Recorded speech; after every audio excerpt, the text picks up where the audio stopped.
अस्सलामुअलैकुम, मेरा नाम डॉक्टर बतूल मेमन है और मैं डाउ यूनिवर्सिटी हॉस्पिटल ओझा कैंपस में बतौर कैंसर स्पेशलिस्ट काम करती हूँ। जैसा कि आप सब जानते हैं कि अक्टूबर छाती के कैंसर की आगाही का महीना है और हमारे मुल्क में छाती का कैंसर, जिसको हम ब्रेस्ट कैंसर कहते हैं, बहुत तेज़ी से फैल रहा है।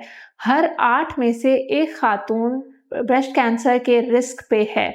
तो इसीलिए इस बीमारी के बारे में बात करना बहुत ज़रूरी है। आइए आज हम कुछ आम सवाल जो बहुत सारे लोगों के दिमाग में आते हैं, उनके बारे में बात करते हैं और उनको डिस्कस करते हैं। छाती के कैंसर की लेट तशख़ीस की सबसे बड़ी वजह जो हमारी ख़वातीन में है, वो ये है कि उनमें एक तो कैंसर का डर बहुत है कि खुदा न ख़ास्ता कैंसर हो गया तो ये जैसे कि अब एक मौत का सबब बन गई। लेकिन हालाँकि इस तरह असल में बिल्कुल भी नहीं है। दूसरी चीज़ कि शर्म की वजह से भी हमारी ख़वातीन बहुत ज़्यादा नहीं जाती हैं। उनको ये होता है कि हम अपने भाइयों को, बेटों को, शौहरों को किस तरह बताएँ कि ये हमें छाती में कोई मसला हो गया है। ये भी एक बहुत बड़ी वजह है कैंसर की तशख़ीस में लेट होने के लिए।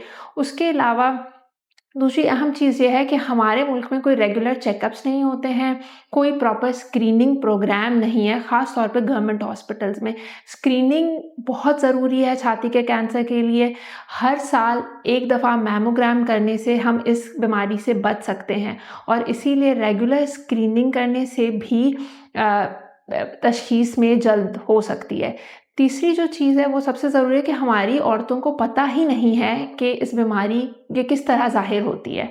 तो ये बहुत ज़रूरी है कि उनको हम बताएँ कि छाती के कैंसर की कौन-कौन सी मतलब साइन्स कौन-सी हैं, वो किस तरह दिखती है और क्या उसमें हो सकता है। छाती के कैंसर की जो आम अलामात ज़्यादातर पाई जाती हैं, उसमें जो सबसे ज़रूरी है गिल्टी। ये तो हम सबको पता है कि गिल्टी या लंप, वो फिर छाती में हो या उसके साथ बगल में हो, दोनों कैंसर की अलामत हो सकती हैं। उसके अलावा छाती की चमड़ी के ऊपर कोई भी चेंजेस, जिस तरह लाल हो जाना या सफ़ेद कोई क्रस्टी होना या उस पे कोई ज़ख़्म हो जाना जो कि ठीक नहीं हो रहा हो, उसके साथ में कोई खड्डा पड़ जाना या सूजन हो जाना, ये सब कैंसर की अलामत हो सकती हैं।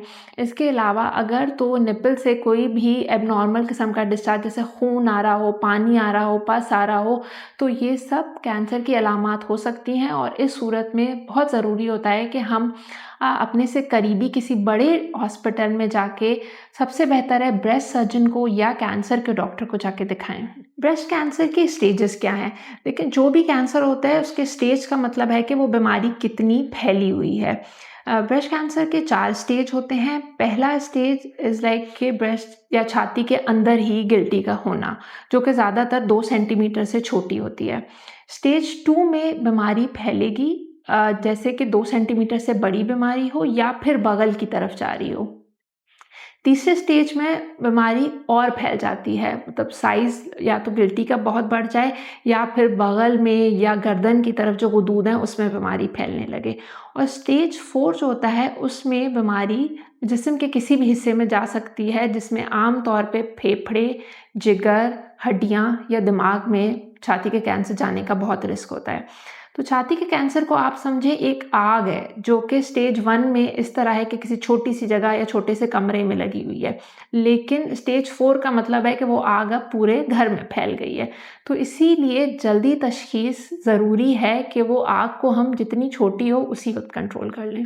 ऑपरेशन छाती के कैंसर के इलाज का एक बहुत अहम हिस्सा है और मैं अपने हमेशा मरीज़ों को कहती हूँ कि अगर तो कैंसर में आपको ऑपरेशन की एडवाइस आई है, तो इसका मतलब है कि बहुत अच्छी बात है, आपकी बीमारी कंट्रोल में आ सकती है, क्योंकि ऑपरेशन ज़्यादातर सिर्फ स्टेज 1, 2, 3 में ही एडवाइस किया जाता है।